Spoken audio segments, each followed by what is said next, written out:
শুভ দুপুর দর্শক, আমন্ত্রণ ব্যবসা বাণিজ্য আর অর্থনীতির সবশেষ সংবাদ নিয়ে নিউজ 24 নিয়মিত আয়োজন বিজনেস আওয়ারে। সাথে আছি আমি রিয়াজ সুমন। শনি থেকে বৃহস্পতিবার দুপুর 1টায় প্রচারিত হচ্ছে এই অনুষ্ঠান। আয়োজনে থাকছে দেশ বিদেশের ব্যবসা বাণিজ্যের সবশেষ খবর ও খবরের বিশ্লেষণ। এছাড়াও থাকবে শেয়ার বাজার ও মুদ্রা বাজারের আপডেট। রাজধানী ঢাকাকে হিট আইল্যান্ড হিসেবে চিহ্নিত করেছে বিশ্বব্যাংক। কারণ বৈশ্বিকভাবে তাপমাত্রা বৃদ্ধির ক্ষেত্রে দ্বিতীয় অবস্থানে বাংলাদেশ। বিশেষ করে ঢাকার পরিস্থিতি উদ্বেগজনক। উষ্ণায়নের এই বিরূপ প্রভাব পড়েছে দেশের অর্থনীতিতেও। শুধু 2024 সালেই তাপজনিত শারীরিক ও মানসিক সমস্যার কারণে প্রায় 25 কোটি কর্মদিবস নষ্ট হয়েছে, যার আর্থিক ক্ষতি দাঁড়িয়েছে $1.78 বিলিয়ন বা 21,000 কোটি টাকা, যা জিডিপির প্রায় 0.4%। 2030 সালের মধ্যে এই ক্ষতি বেড়ে হতে পারে জিডিপির 4.9% পর্যন্ত। জলবায়ু পরিবর্তন, নগরায়ন, বনভূমি উজাড় হওয়া সহ নানা কারণে বাংলাদেশে বেড়েই চলেছে তাপমাত্রা। এর প্রভাবে বহুবিধ রোগের শিকার হচ্ছে মানুষ। বিশ্বব্যাংকের এক প্রতিবেদনে উঠে এসেছে, তীব্র তাপপ্রবাহের কারণে বাংলাদেশে মানুষের দীর্ঘমেয়াদী কাশি, তাপজনিত ক্লান্তি, ডায়রিয়া, মানসিক নানা অসুস্থতা বাড়ছে। মঙ্গলবার রাজধানীর একটি হোটেলে এই প্রতিবেদন প্রকাশ উপলক্ষে এক অনুষ্ঠানে ঢাকাকে হিট আইল্যান্ড হিসেবে চিহ্নিত করেছে বিশ্বব্যাংক। জানানো হয়, 1980 সালের পর থেকে দেশের তাপমাত্রা বেড়েছে 1.1 ডিগ্রি সেলসিয়াস। এই সময়ে গরমের অনুভূতি বেড়েছে 4.5 ডিগ্রি, যার নেতিবাচক প্রভাব পড়েছে মানুষের কর্মক্ষমতা আর অর্থনীতিতে। বিশ্বব্যাংক বলছে, 2024 সালে উষ্ণায়নের ফলে 25 কোটি কর্মদিবস নষ্ট হয়েছে, যার আর্থিক ক্ষতি প্রায় 21,000 কোটি টাকা। ওভারকাম করার জন্য যে ইন্টারভেনশন, এগুলো যে ফান্ডিং, সেগুলোর জন্য যারা এটা তৈরি করছেন তাদেরকে দিতে হবে। এখন সেটাকে গ্লোবালি, সেটা লোকালি তো হিট জেনারেশনে যারা কন্ট্রিবিউট করছেন ওনার উপর আসলে হিট ট্যাক্স বসতে পারে। এ সময় যেসব দেশ বেশি কার্বন নিঃসরণ করেছে তাদেরকে সরাসরি জরিমানার আওতায় আনার দাবি জানান প্রধান উপদেষ্টার বিশেষ সহকারী সাইদুর রহমান। এটা কেমন করে আমরা কন্ট্রোল করব যদি ওই পূর্বাচলে যেখানে একটুখানি সবুজ আছে সেটাও শেষ হয়ে যায়? হাই টাইম হয়েছে যখন রাজ্য should be prescribing building designs. তথাকথিত ভিআইপিদেরকে প্লট দিতে গিয়ে যা ক্ষতি করার তো করে ফেলেছে। 2030 সালের মধ্যে বাংলাদেশে জিডিপির প্রায় 4.9% হারাতে পারে অতিরিক্ত তাপের নেতিবাচক প্রভাবের কারণে, এমন পূর্বাভাসও দিয়েছে বিশ্বব্যাংক। আব্দুল্লাহ মামুন, নিউজ 24, ঢাকা। দর্শক, জলবায়ুর প্রভাব বাড়ছে এবং জলবায়ুর প্রভাবে আসলে তাপমাত্রা বাড়ছে এবং নষ্ট হচ্ছে কর্মদিবস। যে প্রতিবেদনটি আমরা দেখছিলাম সেই বিষয়টি নিয়ে আমরা আজ আলোচনা করতে চাই। আমাদের আলোচনার জন্য আমাদের সাথে দুজন অতিথি যুক্ত হয়েছেন। একজন জনাব ডক্টর মাহফুজ কবির, অর্থনীতিবিদ, এবং আরেকজন শরীফ জামিল, সদস্য সচিব ধরিত্রী রক্ষায় আমরা ধরায়, যিনি সমন্বয়ক হিসাবে ওয়াটার কিপার্স বাংলাদেশেও দায়িত্ব পালন করছেন। আপনাদের দুজনকে স্বাগত জানাচ্ছি আমাদের আজকের আলোচনায়। প্রথমে জনাব শরীফ জামিল, আপনার কাছে প্রশ্ন রাখতে চাই। আপনি তো দেখছিলেন প্রতিবেদনটি এবং সেখানে বলা হয়েছে যে 2024 সালের যে প্রতিবেদনটি বলা হয়েছে যে 25 কোটি কর্মদিবস হারিয়েছি আমরা বিশ্বব্যাংকের এই প্রতিবেদনে। এই পুরো বিষয়টি নিয়ে যদি আপনি বলতেন যে আসলে কেন এরকম হচ্ছে আমাদের। ধন্যবাদ আপনাকে, আপনার মাধ্যমে যারা দেখছেন শুনছেন তাদেরকেও ধন্যবাদ। আপনারা 2024 সালের ডাটাটি তুলে ধরেছেন, কিন্তু যদি আপনারা গবেষণা প্রতিবেদনটি দেখবেন যে তাতে আরো অনেক আগ থেকে তারা অ্যানালাইসিস করে এই জায়গায় এসেছে। যেমন ধরেন 80-র দশক থেকে শুরু করে এখন পর্যন্ত ঢাকার টেম্পারেচার বৃদ্ধি পেয়েছে, তারা দেখিয়েছে 1.1 ডিগ্রি সেলসিয়াস, কিন্তু ফিল বেড়েছে। আপনি টেম্পারেচার বাড়া আর টেম্পারেচার অনুভব করা দুটা ভিন্ন বিষয়। যেহেতু এখানে কর্মদিবস বা কর্মঘণ্টাকে অর্থনৈতিক মূল্যমানে বিবেচনা করে এই ক্ষতির পরিমাণটা তুলে ধরা হয়েছে, কাজে এখানে মানুষের ফিলটা কি সেটা ইম্পর্টেন্ট। আপনারা দেখবেন যে 1.1 ডিগ্রি বাড়লেও ফিল বেড়েছে 4.5 ডিগ্রির চেয়ে বেশি, 4.5 ডিগ্রির চেয়ে বেশি। এখন এই যে তাপমাত্রা 1 ডিগ্রি বাড়লে ফিল বাড়ে 4 ডিগ্রি, এটা কিন্তু ম্যানেজমেন্টের দায়, এটা সরকারের রেসপন্সিবিলিটি। আপনি মিডল ইস্টের অনেক দেশে আরও বেশি গরমের দেশ রয়েছে, কিন্তু ফিল এরকম হয় না। আমাদের রাস্তাঘাট কে আমরা নির্মাণ করার ক্ষেত্রে পুরাতন গাছ কেটে দিয়ে নতুন গাছ লাগানোর প্রকল্প নেওয়া দীর্ঘদিনের ব্যাপার। আপনি আমাদের মাননীয় অ্যাডভাইজার মহোদয়ের কথা শুনেছেন, উনি পূর্বাঞ্চলের কথা বলেছেন, সঠিকভাবেই বলেছেন যে আমাদের যে রাস্তা নির্মাণ করা হয় ঢাকা শহরে, আমরা আমাদের বসতি নির্মাণ করি ঢাকা শহরে, এগুলি জলাশয়কে ভরাট করে করা হয়েছে, খালগুলিকে নষ্ট করে করা হয়েছে, ঢাকার যে সবুজ ছিল সে সবুজগুলিকে নষ্ট করে করা হয়েছে। ইভেন অন্তর্বর্তী সরকারের আমলেও তো পান্থকুঞ্জকে রক্ষা করার জন্য আপনারা জানেন দিনের পর দিন কত মানুষ থেকেছে, কিন্তু রক্ষা তো করতে পারেনি মানুষের আন্দোলন এবং চাওয়া। যে জায়গায় সরকারের মাইন্ডসেট থাকা উচিত ছিল যে কিভাবে পান্থকুঞ্জকে রক্ষা করা যায়, সেই জায়গায় শেষ পর্যন্ত হাইকোর্টের ভার্ডিক্ট লাগলো এটাকে রক্ষা করার ক্ষেত্রে। এখনো রক্ষা হবে কিনা জানি না। তো আমি যেটা বলতে চাচ্ছি সেটা হচ্ছে যে আমাদের ঢাকার তাপমাত্রা সারা বিশ্বের তাপমাত্রার সাথে বাড়ছে বা বাড়বে, সেটা ঠিক আছে। কার্বন নিঃসরণ কমাতে হবে, যেটা মাননীয় প্রধান উপদেষ্টার সচিব বলেছেন, সেটাও ঠিক আছে। কিন্তু আমি নিজে কি করছি আমার জনসাধারণের জন্য, তার উপর নির্ভর করবে আমার জনগণের কর্মঘণ্টা কতটুকু থাকবে বা থাকবে না। কাজেই ঢাকা শহরটা একটা কংক্রিটের জঞ্জালে গড়ে উঠছে এবং এই ঢাকা শহরে মানুষের বসবাসের যে উপযোগিতা বা বসবাসের উপযোগী করে শহরকে গড়ে তোলার জন্য যা করা দরকার, কোনো সরকারেরই মনোজগতে এটা কাজ করে না যখন তারা উন্নয়ন পরিকল্পনা করেন কিংবা প্রকল্প ভিত্তিক নির্মাণ কাজ পরিচালনা করেন। জনাব শরীফ, এই জায়গায় একটু আপনার সাথে একটু যুক্ত করতে চাই। আপনি যেমনটা বলছিলেন যে ৮০ সাল থেকে তো বিশ্বব্যাংকের প্রতিবেদন বলছে যে সর্বোচ্চ তাপমাত্রা বেড়েছে ১.১ ডিগ্রি সেলসিয়াস, তবে অনুভূত হচ্ছে ৪.৫ ডিগ্রি সেলসিয়াস। আসলে এতে করে যে যেটা বাড়ছে সেটি আসলে মানে ৮০ সাল থেকে এটি কিভাবে বাড়লো বা এই যে বাড়ার কারণটা, পেছনের কারণটা আসলে কি, এটা যদি আপনি একটু যুক্ত করতেন। একটা তো বৈশ্বিক কারণ রয়েছে, সারা পৃথিবীতেই তাপমাত্রা বৃদ্ধি পাচ্ছে জলবায়ু পরিবর্তনের কারণে, যেটা আমরা কার্বন নিঃসরণ এবং মিথেন নিঃসরণের কারণে জলবায়ু পরিবর্তন হচ্ছে, গ্লোবাল ওয়ার্মিং হচ্ছে, সারা পৃথিবীর তাপমাত্রাই বাড়ছে। কিন্তু আবার ঢাকা শহরের তাপমাত্রা, আপনি আমাদের দেশের এই রিপোর্টই আছে, আপনি রিপোর্ট দেখলে দেখবেন যে সারা দেশের চেয়ে এটা 65% বেশি হারে বৃদ্ধি পায় ঢাকা শহরের তাপমাত্রা বৃদ্ধির যে হার। এটার কারণ হচ্ছে নগরায়ন, এই অপরিকল্পিত নগরায়ন এবং অপরিকল্পিত উন্নয়ন পরিকল্পনার কারণে নগরের উপর যে চাপ, তার উপর এই এর নেতিবাচক প্রভাবটা পড়ছে। ঢাকার চারপাশে ইটভাটাগুলি গড়ে উঠেছে, আউটডেটেড যানবাহন চলাচল করছে, কনস্ট্রাকশন ওয়ার্কগুলি প্রপার কমপ্লায়েন্স মেনে চলছে না। কাজেই ঢাকা শহরের যে বায়ু দূষণ বা তাপমাত্রা বৃদ্ধি, এটা অন্যান্য যে কোনো জায়গার চেয়ে বেশি নেতিবাচক প্রভাব ফেলছে জনস্বাস্থ্য এবং মানুষের কর্ম ক্ষমতার উপরে, যার কারণেই লসের জিনিসটা উঠে এসেছে বিশ্বব্যাংকের প্রতিবেদনে। তবে আপনি যে প্রশ্নটা করেছেন, এখানে একটা গুরুত্বপূর্ণ জিনিস বলা উচিত, সেটা হচ্ছে এই যে বৈশ্বিক তাপমাত্রা বৃদ্ধি পাচ্ছে, এটার কারণ যেহেতু বৈশ্বিক উষ্ণায়ন, সেই উষ্ণায়নে ওয়ার্ল্ড ব্যাংকেরও তো অনুদান, আপনার ওয়ার্ল্ড ব্যাংকের রিপোর্ট আমরা আলোচনা করছি, কিন্তু ওয়ার্ল্ড ব্যাংকই তো $350 মিলিয়ন দিচ্ছে বাংলাদেশকে আপনার গ্যাস এবং ফসিল ফুয়েল সেক্টরকে যোগান দেওয়ার জন্য। কাজেই তারা নিজেরাও তো দ্বিমুখী আচরণ করছে। কাজেই এটা মাইন্ডসেটটা করতে হবে হোলিস্টিক্যালি, এটা সরকারকেও করতে হবে, ওয়ার্ল্ড ব্যাংকেও করতে হবে। আর আমাদের লসটা তো শুধু আমাদের লস বলতে শুধু কি আমাদের লস, আমরা যদি পিছিয়ে পড়ি তাহলে এটা তো বৈশ্বিক লসেরও অংশ। কাজে আমার মনে হয় এখানে রিপোর্টটা অত্যন্ত ভালো হয়েছে যে আমরা আলোচনার সুযোগ পেয়েছি, কিন্তু এটা একদিনের আলোচনার বিষয় নয়, একটা রিপোর্টের বিষয়।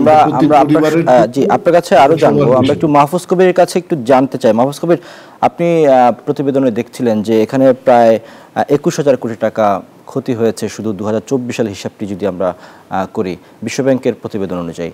এই যে ক্ষতি, আর্থিক ক্ষতি দেশের হলো, কর্মদিবস নষ্ট হচ্ছে, এটি আসলে আমাদেরকে অর্থনৈতিকভাবে কিভাবে কতটা প্রভাবে ফেলছে এবং কতটা আমাদের ক্ষতির কারণ হয়ে দাঁড়াচ্ছে বলে আপনি মনে করেন? ধন্যবাদ। প্রথমে আমি আমার একটা স্টাডির রেফারেন্স দিতে চাই। মানে আমাদের প্রতিষ্ঠান মানে BIISS, ঢাকা বিশ্ববিদ্যালয়ের মেট্রোলজি ডিপার্টমেন্ট এবং অস্ট্রেলিয়ার কার্টিন বিশ্ববিদ্যালয়, আমরা আসলে 2018 থেকে 20 পর্যন্ত একটা গবেষণা করেছি বিশ্বব্যাংকেরই সহায়তায়, এবং সেটা ছিল আরবান হিট আইল্যান্ডের উপরে এবং ঢাকা শহরে। এবং সেখানে আমরা আসলে অনেকগুলো মেশিন বসিয়েছিলাম ঢাকার বিভিন্ন স্পটে, এবং সেটা এয়ার ফ্লো এবং মানে টেম্পারেচার এগুলো মাপার জন্য, এবং একই সঙ্গে ঢাকার বাইরেও কতগুলো জায়গাতে আমরা মেশিনগুলো বসিয়েছিলাম এবং আমরা একটা কম্পেয়ার করেছি। এবং আমরা একই সঙ্গে যে আলফা যেটা স্পেস স্টেশন, সেটার মিলিয়নস অফ ইমেজ আমরা ব্যবহার করেছি, এবং এটি ছাড়া নাসার ডেটা আমরা ব্যবহার করেছি। তো সেগুলো করে আমরা দেখতে পেয়েছি যে দিনে এবং রাতের মধ্যে একটা টেম্পারেচার ডিফারেন্স আছে, এবং ঢাকার বাইরে মানে ইমিডিয়েট বাইরে যেগুলা সেই জায়গার তুলনায় ঢাকা শহরে টেম্পারেচার বেশি হলো যে 2 থেকে 4 ডিগ্রি সেলসিয়াস, এবং এটা 2 বছরে আমরা কন্টিনিউয়াসলি প্রতি সেকেন্ডে ডেটা নিয়েছি। তো এবং এটা আসলে কেন হলো সেটাও একটা বের করার চেষ্টা করেছি। এবং এখানে যে আলোচনাটা এলো জনাব জামিল বললেন, সেটা হলো যে আমাদের গ্রিন ব্লু স্পেস এটার ঘাটতি, এবং যতটুকু প্রয়োজন আসলে এই ঢাকা শহরের মতো এতে এত হাইলি ডেন্স পপুলেটেড একটা সিটি, এবং এখানে কারখানা আছে, এখানে এমন সুউচ্চ ভ্রমণ করছে যেটা গ্লাস দিয়ে তৈরি, এটা কিন্তু আসলে এটা হিট এটা কিন্তু ছড়ায়। এবং একই সঙ্গে আমাদের যে ট্রান্সপোর্ট সেক্টর এবং এখানে আমাদের যে ট্রাফিক জ্যাম, এটা কিন্তু একটা বড় কারণ। আর বিল্ডিং যেগুলো তৈরি করা হচ্ছে সেগুলো কিন্তু খুবই আনসাইন্টিফিক ওয়েতে, এবং এখানে যে পরিমাণে আসলে যে স্পেসের মধ্যে যতটুকু আপনার মানুষ থাকা দরকার তার থেকে অনেক বেশি থাকছে এখানে। তো এই সব মিলে আমরা অনেক সমস্যা তৈরি করছি আজকে পুরো নগরায়নের মধ্যে, যেগুলো আসলে এই যে হিট আইল্যান্ড ইফেক্ট সেটা তৈরি করছে। গবেষণা থেকে আমরা এটাও দেখেছি যে এই রমনা বা এই যে হাতিরঝিল এরিয়াতে কিন্তু আসলে টেম্পারেচারটা কম অন্য জায়গার তুলনায়, কারণ বাজার অনেক বেশি টেম্পারেচার। তো যার ফলে এই সিটির মধ্যেও কিন্তু অনেক জায়গা আছে যেখানে কিন্তু এই হিটটা অনেক বেশি, এবং সেখানে অত্যন্ত অস্বাস্থ্যকর পরিবেশ। আবার যে বিল্ডিংগুলো গ্রিন বিল্ডিং, তো সেগুলোতেও কিন্তু আপনার টেম্পারেচার অনেক কম এবং প্রোডাক্টিভিটি অনেক হাই। আমরা এমন দেখতে পেয়েছি যেটা এই গবেষণার সঙ্গে সঙ্গতিপূর্ণ, সেটা হলো যে এই যে হিট, এই হিটের কারণে মানুষের কর্মক্ষমতা কমে যাচ্ছে এবং সেখানে 21,000 টাকার ক্ষতি হচ্ছে। এবং আমাদের গবেষণা থেকে আমরা দেখেছি যে যেগুলো গ্রিন বিল্ডিং সেখানে প্রোডাক্টিভিটি কিন্তু প্রায় 25 থেকে 30% বেশি মানুষের। তো আমার মনে হয় কি যে এটা কিন্তু খুব একটা উদ্বেগের বিষয় যে আমরা যে নগরায়ন করছি, ঠিক আছে আমাদের প্রবৃদ্ধি দরকার, কর্মসংস্থান দরকার, মানুষের আবাসন দরকার, কিন্তু এটা এমনভাবে করছি যে এটার কারণে কিন্তু মানুষের যে একটা ভয়ঙ্কর ক্ষতি হচ্ছে, মানে স্বাস্থ্যের ক্ষতি, যে কর্মক্ষমতা হ্রাস, তো সেটা একটা বড় চিন্তার বিষয়। এবং শুধুমাত্র কিন্তু এটা ঢাকা শহর নয়, এটা কিন্তু অন্যান্য যে সমস্ত মেগা সিটিগুলো আছে, বিশেষ করে আমি বলবো যে খুলনা, চট্টগ্রাম, আরও এই যে গাজীপুর এটা হচ্ছে, তো এখানে কিন্তু এই ভয়ঙ্কর যে স্বাস্থ্যের ক্ষতি, অর্থনৈতিক ক্ষতি সেগুলো হচ্ছে, তো সেগুলো কিন্তু আমরা খবর রাখছি না। জনাব শরীফ জামিল, আপনি যদি এই বিষয়ে একটু বলতেন যে জনাব মাহফুজ কবির যেটা বলছিলেন যে নানাবিধ মানুষের অসুখ বা বিভিন্ন ধরনের ব্যাধির তৈরি হচ্ছে, এটি বিশ্ব ব্যাংকের প্রতিবেদনে বলা হয়েছে। তারা বলার চেষ্টা করেছে যে ডায়রিয়া, শ্বাসকষ্ট, দীর্ঘকাশি, অবসাদজনিত নানান সমস্যা এই মানুষের তৈরি হচ্ছে, এবং যে কারণে হচ্ছে তারা অসুস্থ থাকছে, যেটি কর্মদিবসের উপর প্রভাব পড়ছে, অর্থনীতির উপর প্রভাব পড়ছে এবং মানুষের রোজগার কমে যাচ্ছে। এই বিষয়টা যদি একটু বলতেন যে এটি আসলে জলবায়ু কিভাবে মানুষের উপর এটার প্রভাব ফেলছে। একটা তো জনস্বাস্থ্যের ঝুঁকির কথা তো আপনি বললেনই অবশ্যই, এবং তার কারণেই কর্মঘণ্টা কমে যায়। কিন্তু আপনার বিভিন্ন বয়স সীমার মানুষের কর্মক্ষমতা এবং কর্মক্ষমতা হ্রাস পাওয়া কারণে অর্থনৈতিক ক্ষতি এটাও ভেরি করে। আপনি ধরেন একটা এজ রেঞ্জের মানুষ কি পরিমাণ কর্মক্ষমতার কারণে কি প্রোডাক্টিভিটি হয়, আরেকটা এজ রেঞ্জে গিয়ে আরেকটা রকম হয়। যারা বেশি বয়োজ্যেষ্ঠ তাদের বেলায় স্বাস্থ্য ঝুঁকি বেশি হয় এবং তার বেলায় অর্থনৈতিক ক্ষতিটাও ডিফারেন্টলি হয়। এটা শুধু কর্মক্ষমতা নষ্ট হওয়ার জন্য হয় তা না, উনি যে হেলথ কেয়ারের জন্য খরচ করছেন সেটাও অর্থনীতির উপর একটা প্রভাবের রয়েছে। এটা দুই রকমের প্রভাবই থাকতে পারে, এটা অর্থনীতিবিদরা ভালো বলতে পারবেন। কিন্তু আমি ওনার সাথে যেটা অ্যাড করতে চাই, আমরা একটা স্টাডি করেছিলাম 2021 থেকে 23 পর্যন্ত।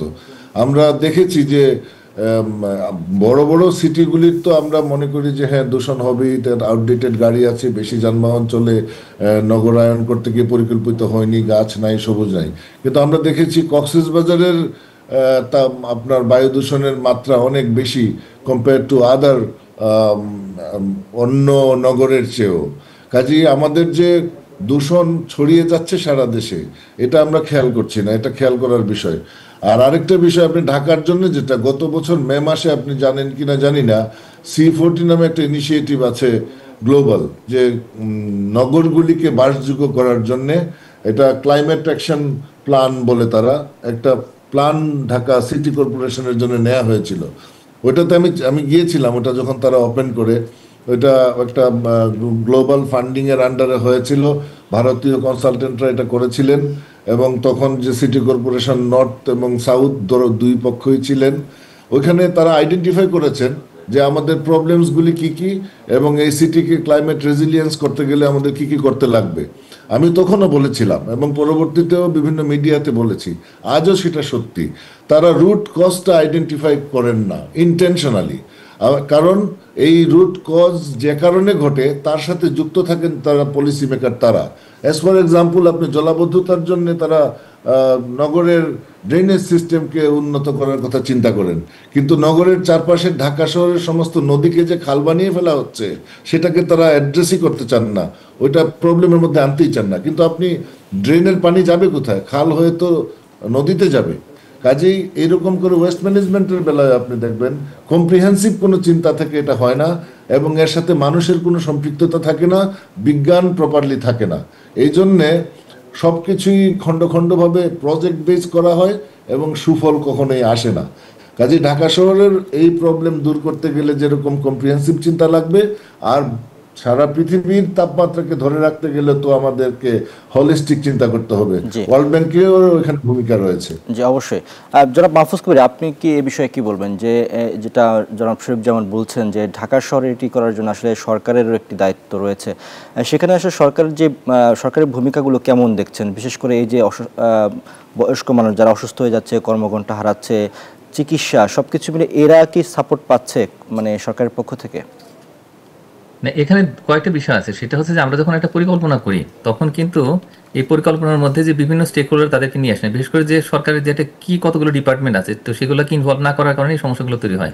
যেমন একটা উদাহরণ হিসেবে যদি আমরা ধরি যে একটা রাস্তা আমরা করব, সেই রাস্তাটা দিয়ে যাবে এবং পরিবেশের কি ক্ষতি করবে, তো সেটার জন্য কিন্তু আমরা যে রিলিভেন্ট যে সমস্ত ডিপার্টমেন্ট, এমন হতে পারে যে সেটা মিনিস্ট্রি অফ এনভায়রনমেন্ট ফরেস্ট, তারও তো একটা দায়িত্ব আছে, এখানে হেলথ ডিপার্টমেন্টের একটা কাজ আছে, তো তাদের ওপিনিয়নগুলো আমরা নিচ্ছি না। এবং একই সঙ্গে আমরা যে এই যে আমাদের যে হাউজিং পিডাব্লিউডির যে কথা যদি আমরা বলি, তো তাদের একটা কিন্তু বড় রোল আছে আমাদের হাউজিং এর ক্ষেত্রে। বিভিন্ন যে অ্যাপ্রুভাল হয়, রাজুক যে অ্যাপ্রুভালগুলো দেয়, তো সেখানে তারা কিন্তু ইঞ্জিনিয়ারিং সাইডে বেশি দেখে। তারা কিন্তু environmental side, green blue space কতটুকু থাকলো, কতজন মানুষের জন্য কি ধরনের কতটুকু পরিমাণে আসলে গ্রিন ব্লু স্পেস দরকার, মানে ব্লু স্পেস মানে হচ্ছে যে এখানে জলাধার কতটুকু দরকার, তো সেটা আর হচ্ছে যে আমাদের এখানে সবুজ কতটুকু লাগবে, তো সেগুলোর ক্যালকুলেশনগুলো হয় না। আর একটা বড় কারণ হচ্ছে আমাদের লাইট পলিউশন। এটা একটা মহামারীর মতো অবস্থা সৃষ্টি হয়েছে যে এই যে আরবান এরিয়াগুলোতে যে পরিমাণে আসলে আলোক দূষণ হচ্ছে, এটার কারণে টেম্পারেচার আরো বেশি বেড়ে যাচ্ছে এবং মানুষের মানসিক ক্ষতি হচ্ছে, স্বাস্থ্যগত ক্ষতি হচ্ছে এবং দুরারোগ্য ব্যাধিতে কিন্তু আক্রান্ত হচ্ছে। এই কারণে আপনি দেখবেন যে এই যে মানুষের কিন্তু ওই হসপিটালে অ্যাডমিটেড হওয়া, বিভিন্ন অসুখ বিসুখের কারণে যে স্বাস্থ্যের ক্ষতি, সেগুলো কিন্তু হচ্ছে।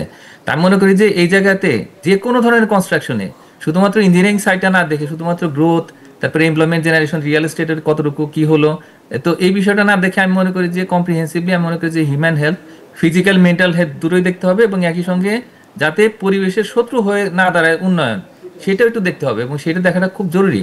তো এইখানে আমাদের আসলে আমি মনে করি যে পলিসি মেকারদের পাশাপাশি আমাদের যারা চিন্তা ভাবনা করি, গবেষণা করি, তাদেরও এখানে ইনভলভমেন্ট দরকার।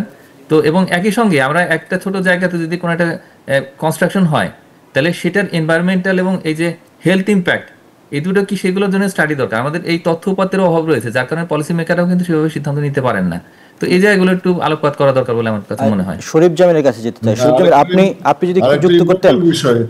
শরীফ জামিল, আমি একটু প্রশ্ন আপনাকে রেখে সেটার সাথে যুক্ত করেন। সেটি হচ্ছে যে জলবায়ুর প্রভাবে তো প্রতিনিয়ত বরফ গলছে এবং সেটির প্রভাবে আমরা দেখতে পাচ্ছি যে সমুদ্রের পানির উচ্চতা বাড়ছে এবং প্রাকৃতিক দুর্যোগ, বন্যা, বিশেষ করে পাহাড় ধস, নানান প্রাকৃতিক দুর্যোগের শিকার হচ্ছে উপকূলবাসী।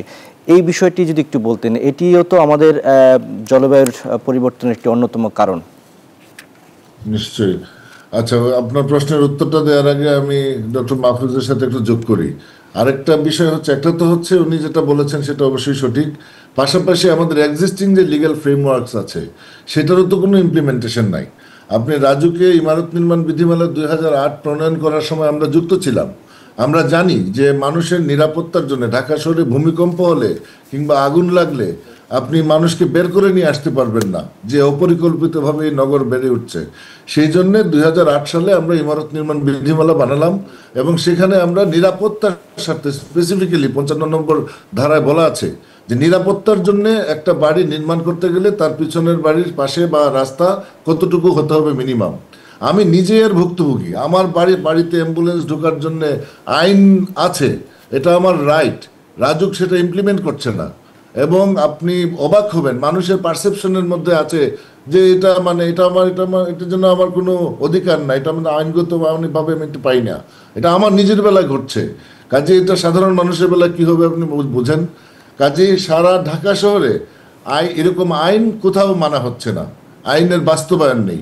এটা হচ্ছে বড় একটা সেটব্যাক, আমাদের সেটা খেয়াল করতে হবে। এর জন্য যারা দায়ী তাদেরকে আইডেন্টিফাই করতে হবে।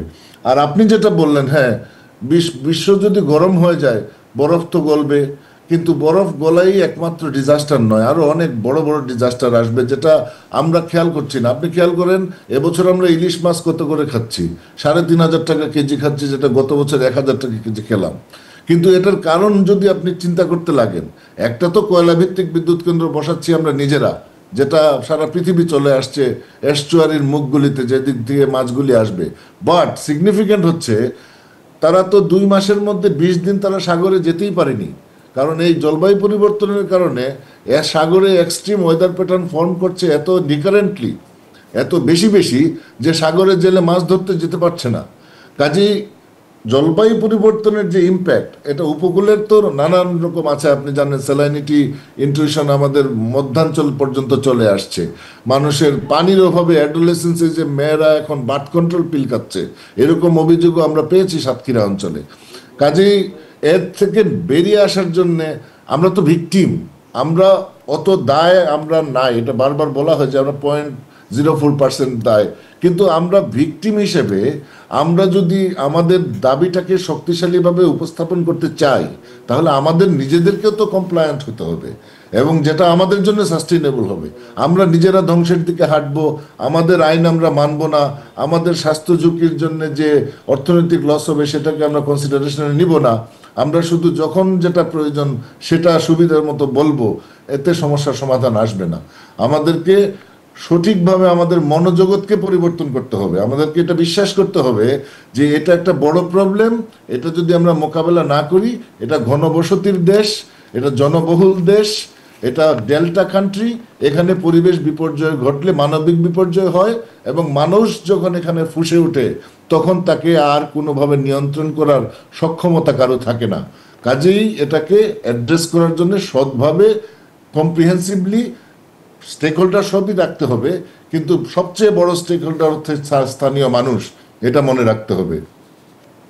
শরীফ জামিল, আরেকটি বিষয় যদি একটু যুক্ত করতেন, সেটি হচ্ছে যে international centre for integrated mountain development বলছে যে কার্বন নির্গমন না কমলে এই শতাব্দীর শেষ নাগাদ হিমবায়ুগুলো 2/3 গলে যেতে পারে। এক্ষেত্রে আসলে করণীয় কি? না, আমাদেরকে তো জলবায়ু উষ্ণায়ন ঠেকাতেই হবে। জলবায়ু উষ্ণায়ন যদি আপনি ঠেকাতে না পারেন, তাহলে বরফ গলবে এবং এই ধরনের রিকারেন্ট প্রবলেমগুলি রিকারেন্ট হবে। আপনি ক্লাউড বাস্ট আগে কি কখনো আমরা মেঘ ভেঙে পড়া গল্প কবিতায় শুনেছি, কিন্তু আমাদের এখন দেখেন আপনি ক্লাউড বাস্ট হচ্ছে ফ্রিকুয়েন্টলি। এই পাকিস্তানের অবস্থা দেখেন, ভারতের অবস্থা দেখেন, আমাদের ফেনীতে যে বন্যা হলো, অনেকে অনেক রকম বলেন, কিন্তু এটা তো আমরা প্রেডিক্ট করেছি অনেক আগে। জলবায়ু বিশেষজ্ঞরা বহু আগেই বলেছেন যে এই অঞ্চলে এটা হবে। কাজেই আমাদেরকে প্রবলেমটাকে অ্যাড্রেস করার আগে প্রবলেমটাকে তো আপনি আইডেন্টিফাই করে রিকগনিশন দিতে হবে। আপনি যদি প্রবলেমটাকে রিকগনিশনই না দেন, আপনি ধরেন আমাদের বর্তমান সরকার বললেন যে পূর্বাঞ্চলে সবুজ নষ্ট হয়েছে, কিন্তু আমরা কি পান্থকুঞ্জের সবুজ রেখেছি? কাজে আমাদের এই স্ববিরোধিতা করা যাবে না। ওয়ার্ল্ড ব্যাংক বলছে যে আমাদের 21,000 কোটি টাকা ক্ষতি হচ্ছে, কিন্তু সেই ওয়ার্ল্ড ব্যাংক তো আবার ফসিল ফুয়েল ইন্ডাস্ট্রিতে বাংলাদেশকে $350 মিলিয়ন দিচ্ছে। কাজে এই যে দ্বিচারিতা চলছে, আপনি একদিকে ধ্বংসকে ত্বরান্বিত করবেন, আরেকদিকে ধ্বংসকে অ্যাড্রেস করার জন্য প্রকল্প গ্রহণ করে মানুষের টাকা খরচ করবেন। এটা তো ফ্রুট নিয়ে আসবেন, এটা শুধুমাত্র কিছু লোকের বৈষয়িক স্বার্থে হতে পারে। মাহফুজ কবির, একটু যদি আপনি যুক্ত করতেন যে এই যে আমরা যে প্রতিবেদনটি ধরে আজকে আলোচনা করলাম, সেখানে যে কর্মদিবস নষ্ট হওয়ার যে চিত্রটি আমরা দেখলাম বিশ্ব ব্যাংকের তথ্য মতে, এটি থেকে রক্ষা পাওয়া বা আমাদের আগামীর প্রস্তুতি কেমন হওয়া উচিত বলে মনে করেন, বা এই বিষয়ে আপনাদের পরামর্শ কি?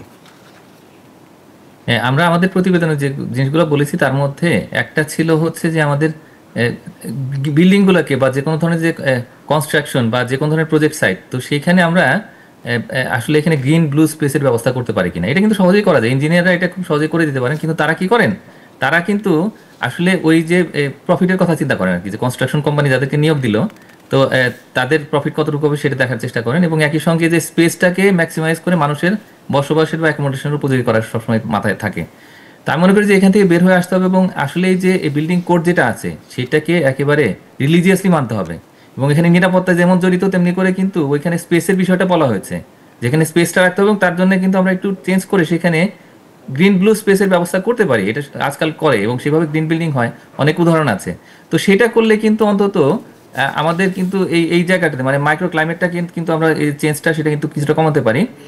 আর একই সঙ্গে আমরা নতুন যে কনস্ট্রাকশন করব সেখানে অবশ্যই যখন এই যে যেমন আরবান এরিয়ার এক্সটেনশন হয়, ওই এক্সটেনশনের জায়গাগুলোতে আমরা যেন অ্যাডিকুয়েট স্পেস রাখি, ওইখানে গাছটাকে মানে প্রকৃতিকে আমাদের রাখতেই হবে, এটার কোনো বিকল্প নেই। এটা করলে কিন্তু তখন দেখা যাবে কি যে তখন ওইখানে অন্তত মানুষের স্বাস্থ্য রক্ষা পাবে, এবং বিশেষ করে শিশুদের অবস্থাতে কি করুন, তাদের যে মানে পার্মানেন্ট একটা মেন্টাল ড্যামেজ হচ্ছে সেটার কথা আমরা ভাবছি না, তাদের বিভিন্ন রকমের। অসংখ্য ধন্যবাদ জনাব মাহফুজ কবির আমাদের আজকে আলোচনায় যুক্ত হওয়ার জন্য।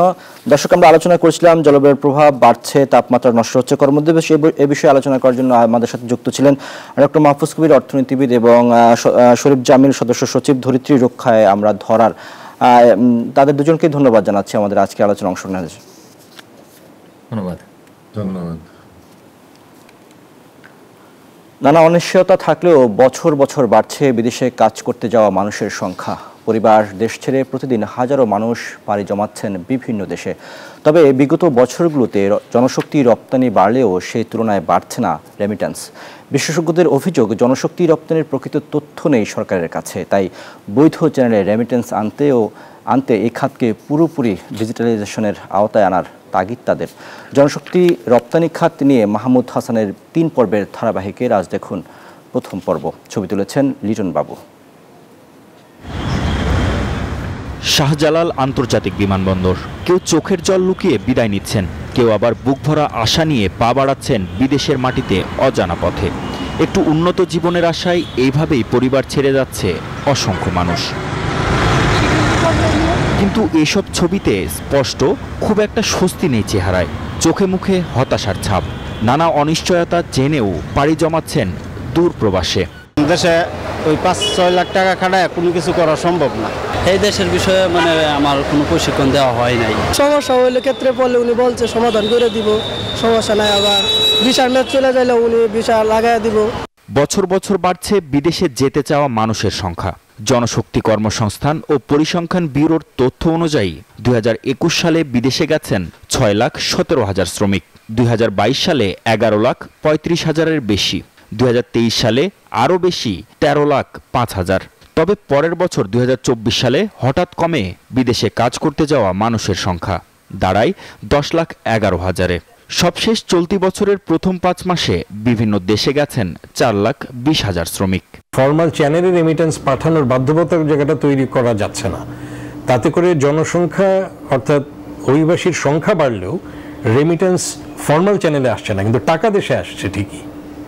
সেটার কোনো রেকর্ড থাকছে না, এবং সেটা আলটিমেটলি আমাদের যে ট্রেজারি সেখানে যুক্ত হচ্ছে না। তবে যে হারে শ্রমিকরা বিদেশে যাচ্ছেন সেই অনুযায়ী আসছে না রেমিটেন্স।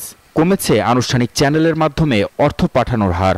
2021 সালে এর পরিমাণ $22 বিলিয়ন থাকলেও 2022 সালে এসে তা কমে দাঁড়িয়েছে $21.28 বিলিয়ন। 2024 সালে বৈধ চ্যানেলে দেশে রেমিটেন্স এসেছে সবচেয়ে বেশি $26 বিলিয়ন, আর 2025-এর মে মাস পর্যন্ত রেমিটেন্সের পরিমাণ $13 বিলিয়ন। সংশ্লিষ্টরা বলছেন জনশক্তির বিপরীতে প্রাপ্ত রেমিটেন্স অনেকটাই কম।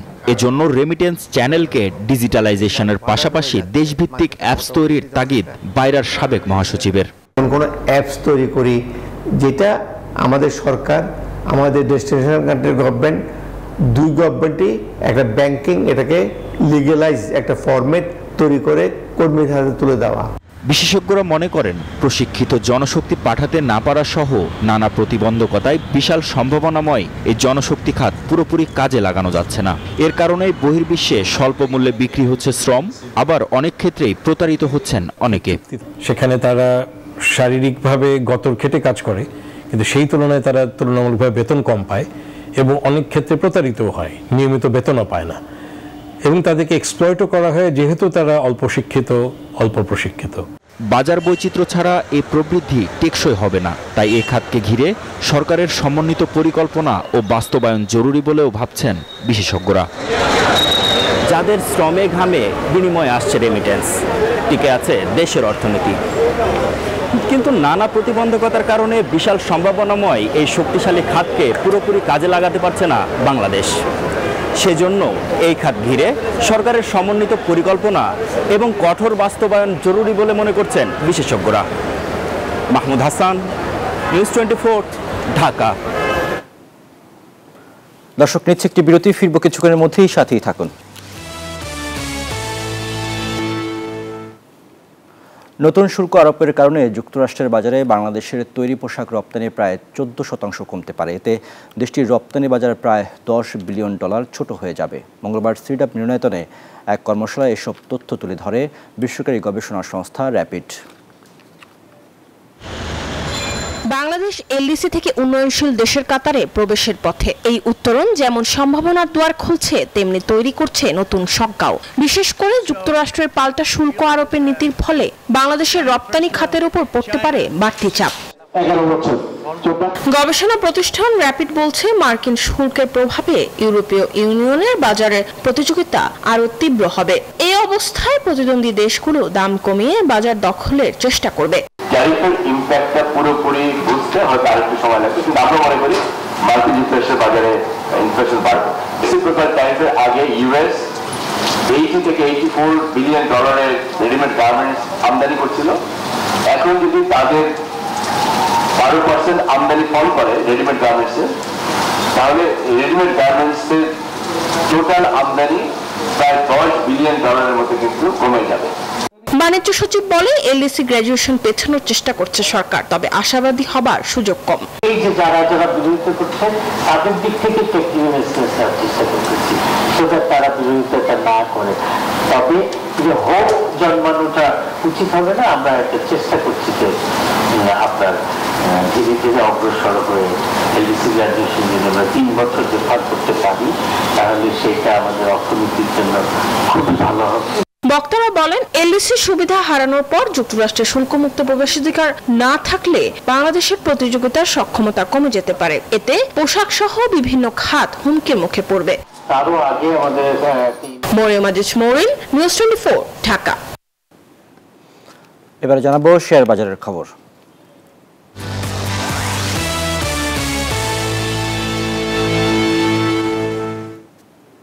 দর্শক, শেয়ার বাজারের সবশেষ তথ্য আমরা জেনে নিতে চাই। ঢাকা স্টক এক্সচেঞ্জের ওয়েবসাইটে দেখতে পাচ্ছি এই মুহূর্তে যে প্রধান তিনটি সূচক, সে ডিএসইএক্স ইন্ডেক্স যেটি, সেটি 10 পয়েন্ট বেড়ে এই মুহূর্তে অবস্থান করছে 5520 পয়েন্টে, এবং ডিএসইএক্স সরিয়া ভিত্তিক ইন্ডেক্স যেটি, সেটি 1.5 পয়েন্ট বেড়ে এই মুহূর্তে অবস্থান করছে 1195 পয়েন্টে। ডিএস30 ইন্ডেক্স যেটি, সেটি 1 পয়েন্ট কমে এই মুহূর্তে অবস্থান করছে 2133 পয়েন্টে। এখন পর্যন্ত লেনদেন হচ্ছে 5,268,000 কোটি টাকা। 193টি কোম্পানির শেয়ারের দাম বেড়েছে, কমেছে 113টি কোম্পানির শেয়ারের দাম, এবং অপরিবর্তিত আছে 88টি কোম্পানির শেয়ারের দর। জানাবো মুদ্রা বাজারের আপডেট।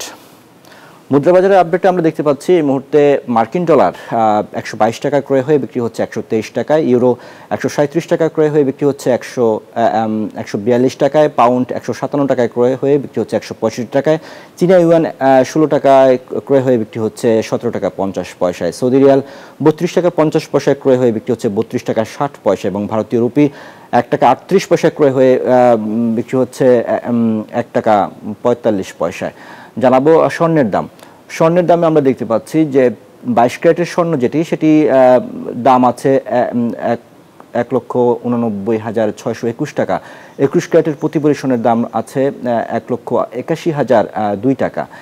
18 ক্যারেটের প্রতি ভরি স্বর্ণের দাম 1,55,143 টাকা। সনাতন প্রতি ভরি সোনার দাম আছে 1,28,701 টাকা। জানাবো রূপার দামে আমরা দেখতে পাচ্ছি 22 ক্যারেটের রূপা সেটি দাম আছে প্রতি ভরি 2,811 টাকা। 21 ক্যারেটের প্রতি ভরি রূপার দাম 2,683 টাকা। 18 ক্যারেটের প্রতি ভরি রূপার দাম আছে 2,298 টাকা এবং সনাতন রূপার দাম আছে 1,726 টাকা। দর্শক, সময় হলো আরও একটি বিরতির। ফিরব কিছুক্ষণের মধ্যেই, আমাদের সাথেই থাকুন।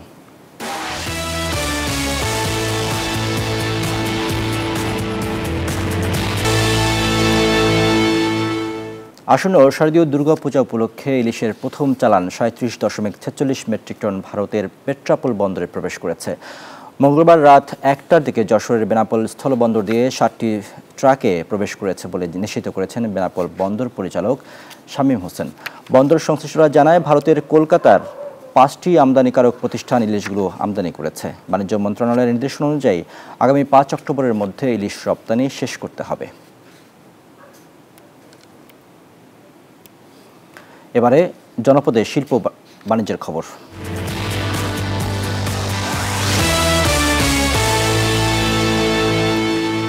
ঝিনাইদহের মহেশপুরের যোগীহুদা গ্রামে গড়ে উঠেছে রঙিন আনারের বাগান। ইউটিউবে দেখে পার্শ্ববর্তী জেলার থেকে ইন্ডিয়ান ভাগুয়া জাতের আনার চাষ করে সফল তরুণ উদ্যোক্তা সোহেল রানা আবদুল্লাহ। পরামর্শ দিয়ে পাশে থাকার আশ্বাস উপজেলা কৃষি বিভাগের। গাছে গাছে লাল সবুজের মেলা, যেন প্রকৃতির ক্যানভাসে আঁকা রঙিন তুলির আঁচড়। শাখায় ঝুলে আছে থোকায় থোকায় আনার। লালচে সবুজ ফলগুলো রোদে ঝলমল করছে, যেন ছোট ছোট রত্নখণ্ড। এ যেন প্রকৃতির সাজঘরে সাজানো গহনার ডালা। দূর থেকে দেখে মনে হতে পারে কাশ্মীর বা নেপালের কোনো বাগান, অথচ এটি বাংলাদেশেরই এক সবুজ গ্রাম, মহেশপুর উপজেলার যোগীহুদা। শুরুটা 2021 সালে। ইউটিউব দেখে পার্শ্ববর্তী জেলা থেকে ইন্ডিয়ান ভাগোয়া জাতের 91টি চারা নিয়ে 1 বিঘা জমিতে রোপণ করেন ওই গ্রামের তরুণ উদ্যোক্তা সোহেল রানা আবদুল্লাহ। গাছ লাগানোর 2 বছর পর থেকে ফুল আসতে শুরু করে। একটি গাছে 30 থেকে 80টি ফল ধরে। স্থানীয় বাজারে চাহিদা ভালো থাকায় লাভের মুখ দেখছেন এই তরুণ কৃষি উদ্যোক্তা। 3 বছরের মাথায় এ পর্যন্ত খরচ হয়েছে জমি লিজ সহকারে ধরলে 1,30,000 টাকা। আমি আশা করি ইনশাল্লাহ 1,30,000 টাকা ফল পেয়ে যাব এবং আগামীতে ইনশাল্লাহ এর থেকে বেশি ফলন আসবে। তার দেখা দেখি অনেকেই ঝুঁকছেন আনার চাষে। বেদেনা খুবই আনকমন একটা চাষ আমাদের বাংলাদেশের জন্য। আমরা কিন্তু কোটচাঁদপুর থেকে আসতে হচ্ছে যে ভাইয়ের কাছ থেকে চারা নেওয়ার জন্য। এত সুন্দর ফল হয়েছে গাছে, আমি নিজেও কিছু চাষ করার চিন্তা ভাবনা করছি। আনারের পরীক্ষামূলক চাষে সব ধরনের পরামর্শ দেওয়ার আশ্বাস উপজেলা কৃষি বিভাগের। নতুন যদি কোনো ব্যক্তি এই ধরনের ফলের বাগান করতে চায়, সেক্ষেত্রে কৃষি বিভাগ সবসময় তাদের পাশে থাকবে। বর্তমানে আবদুল্লাহর 1 বিঘা জমিতে রয়েছে 91টি আনার গাছ। বাজার ভালো থাকলে এ মৌসুমে 1.5 থেকে 2 লাখ টাকার আনার বিক্রির আশা তার। Desk report, news 24। এবারে বিশ্ব বাণিজ্যের খবর।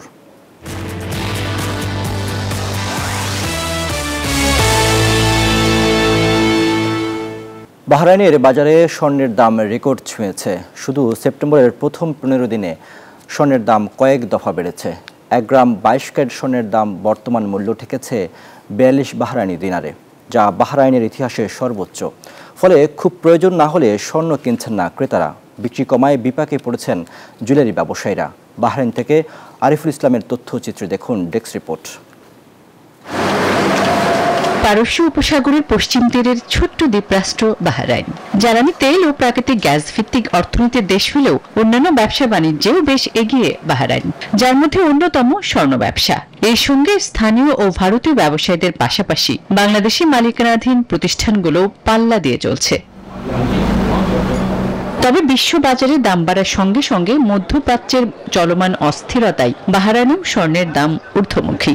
1 গ্রাম 22 ক্যারেটের স্বর্ণের বর্তমান মূল্য 42 বাহরাইনি দিনার, যা দেশটির ইতিহাসে স্বর্ণের সর্বোচ্চ দাম। শুধু সেপ্টেম্বরে মূল্যবান এই ধাতুটির দাম বেড়েছে কয়েক দফা, যা উদ্বেগের অন্যতম কারণ হয়ে উঠেছে। Already very high at the moment and it has affected the market recently. people are not able to buy through because of the price hike. 75% customer Bangladesh ఇప్పుడు గోల్డ్ రేట్ കുറവാണ് കൂടി ഹൈ റേറ്റ് ആയി ഇവിടെ বাহরাইন ഇപ്പം Bangladeshi customer വളരെ കുറവാണ് এই প্রাইসটা একটু কমে বড়ি যদি 1.5 লক্ষ নিচে আসে তাহলে হয়তো কাস্টমার বাড়বে কারণ এখানে ইদানিং অনেক কাস্টমার কমে যাচ্ছে আমাদের প্রবাসী সবাই বাংলাদেশি কাস্টমার এখন গোল্ড দেখে যাচ্ছে কিন্তু কেউ কিনছে না প্রায় 41 টাকা করে পড়তেছে 1 গ্রামে এরপর আপনার ট্যাক্স মেকিং এগুলো আসতেছে এই জন্য কাস্টমার একটু কম আছে ফলে প্রয়োজন না হলে স্বর্ণ কিনছেন না ক্রেতারা প্রবাসী ক্রেতা নেই বললেই চলে গোল্ডের যে প্রাইসটা মানে সাধ্যের বাইরে যে প্রাইসে আমি বাজেট নিয়ে আসছিলাম বাজেটের উপরে চলে যেতেছে তো আমি দেখতেছি হয়তো যেটুকু নেওয়ার চিন্তা ভাবনা করছিলাম হচ্ছে কম নিতে হবে আমাদের এখন বর্তমানে যে পরিস্থিতি তো কিভাবে আমরা যে দাম প্রাইস কিভাবে আমরা এই স্বর্ণ কিনবো এত দাম হলে প্রাইস তো অনেক উপরে এমন আবহে সুইজারল্যান্ড ভিত্তিক বহুজাতিক বিনিয়োগ ব্যাংকিং প্রতিষ্ঠান ইউভিএস পূর্বাভাস দিয়েছে চলতি বছরের শেষ নাগাদ সোনার দাম আরও বাড়বে প্রতি আউন্স স্বর্ণের মূল্য $3,800 পৌঁছাতে পারে 2026 সালের মাঝামাঝি নাগাদ তা ছুঁতে পারে $3,900 ডেস্ক রিপোর্ট নিউজ 24